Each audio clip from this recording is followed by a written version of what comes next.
Casseroles et ustensiles de cuisine en main, ces professionnels de la restauration tentent de se faire entendre. Dans la nuit de mardi à mercredi, le gouvernement catalan a annoncé le reconfinement pour 15 jours de la Cerdagne, avec fermeture immédiate des frontières, hôtels et restaurants. Ce n'est pas juste. Nous, on avait des réservations. On avait acheté de la nourriture et embauché du personnel. On avait vraiment beaucoup de réservations. Ils ne savent pas qu'est-ce qui se passe dans la restauration. Ils pensent que le virus il passe par la restauration seulement. Il ne passe pas pour le grand magasin.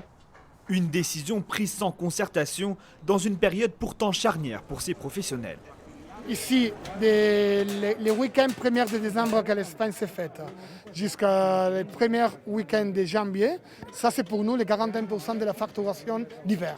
Ça veut dire que plusieurs des 400 entreprises, ils vont arrêter. Le gouvernement motive ce reconfinement par la hausse importante du nombre de cas positifs au Covid-19, avec en Cerdagne un taux de positivité supérieur à 20% contre 5% dans le reste de la Catalogne. Dans cet hôpital transfrontalier, on dénombre déjà 14 patients Covid+, un record depuis le début de la pandémie.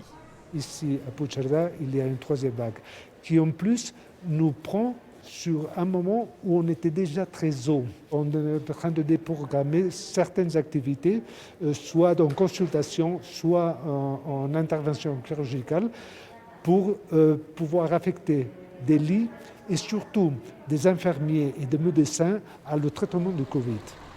Des contrôles de police ont lieu aux abords de la Cerdagne espagnole. L'entrée y est autorisée uniquement pour motifs professionnels ou raisons de santé.